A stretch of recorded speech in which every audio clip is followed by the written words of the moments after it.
Hi, it's Mark Bossert here from Top Local. We're here with Bernie Pawlik. Pawlik Automotive in Vancouver, Vancouver's best auto service experience and 21-time winners of Best Auto Repair in Vancouver. And we're talking cars. How are you doing this morning, Bernie? Doing very well. So we're talking about a Range Rover 2006 variant with a coolant pipe replacement problem. What was going on with this vehicle? So this vehicle came to our shop with it was overheating and had a coolant leak. And what testing did you need to do to find the leak? Well, in this case, I mean, the first place we always start with a coolant leak is a pressure test. I'm topping up the coolant, of course, and if it starts just gushing out, then we know something's really severe. But if it doesn't, a pressure test is the next step. So that's what we did. What a pressure test does is it puts the cooling system under pressure that you would normally experience when an engine's running.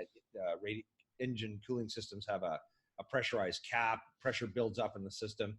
If you have pressure, the engine can run hotter and you don't lose your coolant. So it's an important thing. So we put the cooling system under pressure like you normally have when the engine's running. And that way we can find out where the leak's coming from. And what did you find?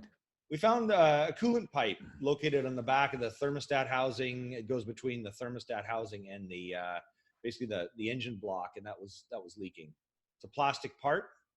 I said it before, we love plastic. I mean, unfortunately, because it wears out. They could probably make it out of metal, but they make it out of plastic to save weight, and eventually it does wear out. Although, in all fairness, this vehicle is now 13 years old. So, it's had a pretty good life. And is this a common failure part? Yeah, it is. It is because, the plastic deteriorates over time. I'm going to share a few pictures while we're at it here. So there's our 2006 vintage Range Rovers, and, still a very good looking vehicle. Say 13 years past, it still looks great.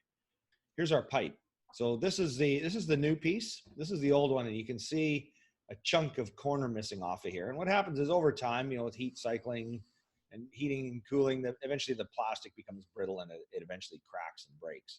It's not under any physical strain because it's all held in place, but it will, it does break over time just from the heat cycling. So.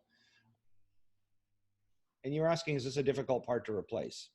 Is that correct? Yes. Yeah, so this is where the pipe's located. So this is where things get difficult because the intake manifold sits right in this area here, right over top of the edge of this pipe. So the pipe, that broken end that you saw was sitting right here, bolts down here, and then these are intake manifold ports of the front two cylinders. It's a V8 engine.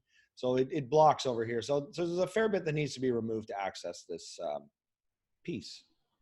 Was there anything else that needed to make this repair? No, actually, fortunately, this was it. We did do a visual inspection and found that was it. We did flush the cooling system, which is a good thing to do when you have the cooling system apart like this, especially if the engine's got hot. It's a good thing to do. Other than that, fortunately, it was straightforward. So why wouldn't they use metal on this? Yeah, I think a lot of it's weight saving. Two things: you can more easily mold a plastic piece, so that's one reason. And the second is that it's weight saving. You can save. When you think about an engine, if you can use plastic parts, you can probably knock 30, 50 pounds off the weight of an engine. And the lighter the engine, the more efficient it is. So, and in that respect, it's a good idea. There are parts we've done, like certain BMWs, older vintages, where they actually make metal replacement parts for plastic thermostat housings. In this case, this vehicle didn't have such a thing, but I'd expect the plastic to last for another 10, 12 years anyways. It's the same type of part. So this is a non-supercharged engine, I'm guessing, from how easy it was to actually do. Are they more trouble-free?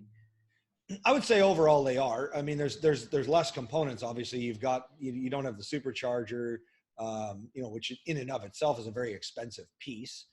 Rarely see failures with the actual supercharger.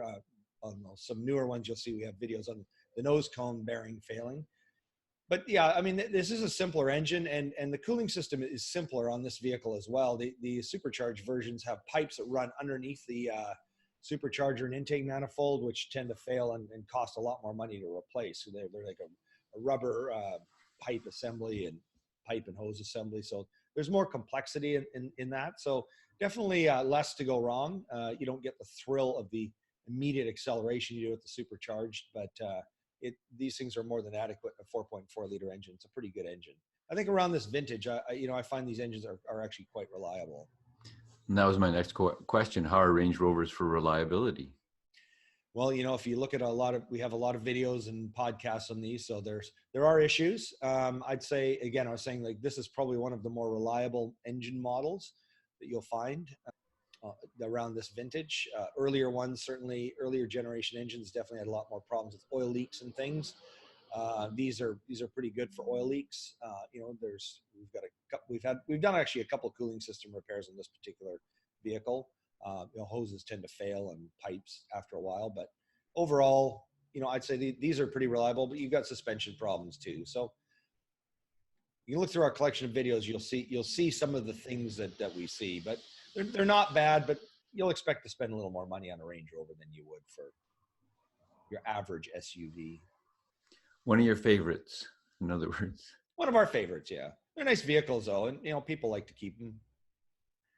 So there you go. If you're looking for service for your Range Rover in Vancouver, British Columbia, the guys to see are Pawlik Automotive. You can reach them at 604-327-7112 to book your appointment. You have to call and book ahead. They're always busy. Or check out the website, pawlikautomotive.com. There's hundreds, literally, of videos and blog posts on there about different makes and models and all kinds of repairs. Or our YouTube channel, Pawlik Auto Repair. Again, hundreds of videos, all makes and models and types of repairs. And of course, thank you so much for listening to the podcast. We really appreciate it. Feel free to give us a like if you enjoy what we're doing. And thanks, Bernie. Thanks, Mark, and thanks for watching.